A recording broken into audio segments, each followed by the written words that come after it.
Implementasi Internet of Medical Things pada Infusion Monitoring Asintens untuk menurunkan lama kontak tenaga kesehatan dengan pasien suspek COVID-19 ini disusun oleh Dr. Arif Kholifaur Rahman dan stafnya Ahmad Kholifarudin. Penyusunan alat ini sebagai rasa bentuk keprihatinan terhadap tingginya angka kematian tenaga medis di Indonesia akibat COVID-19 yang jumlahnya mencapai 6,5% dan menjadi jumlah yang tertinggi di dunia. Dengan terpasangnya alat ini di botol selang infus, maka tenaga medis bisa memantau lewat aplikasi secara online.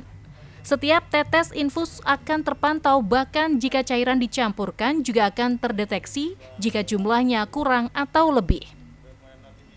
Selain itu, alat nantinya akan berbunyi.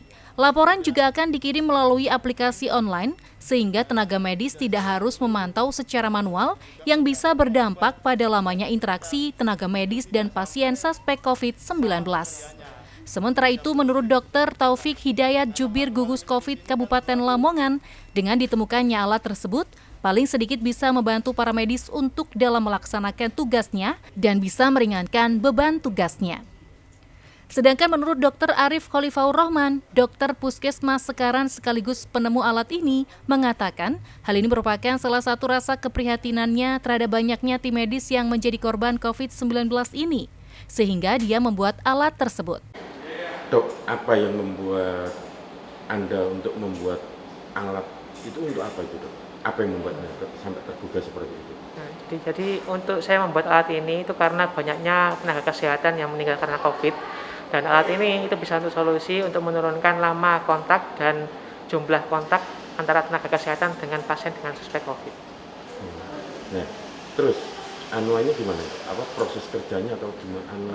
Proses kerjanya ini itu yang pertama itu kan pada saat kita menghitung berapa tetesan infus itu kan kita biasanya menghitung dalam jangka waktu 1 menit. Nah, alat ini itu bisa beberapa detik itu bisa mengetahui berapa kecepatan dari tetesan infus tersebut.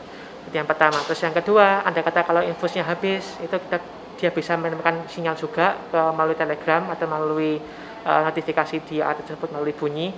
Terus yang ketiga, andai kata kalau dia itu terlalu cepat atau terlalu lambat, dia juga bisa menemukan infusnya juga. Terus yang keempat, andai kata kalau kita set katakanlah untuk kita loading 500 ml dan alat tersebut itu bisa menemukan sinyal andai kata kalau sudah volume tadi itu sudah tercapai 500 ml. Dok, itu alat tersebut dipasang di pipa infus atau gimana, Dok? Alatnya terpasang di infuset, tepatnya di drip chamber. Di bagian yang tetesan infusnya tadi itu menetes.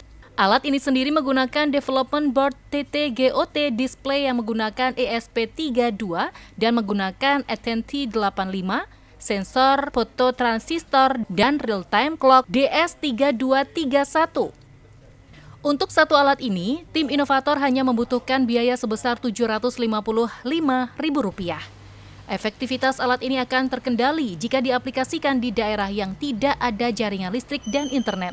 Alat ini juga masih memiliki kelemahan pada sensor sehingga masih perlu penyempurnaan. Bahkan pihak Dinas Kesehatan sendiri berencana akan mempatenkan alat tersebut.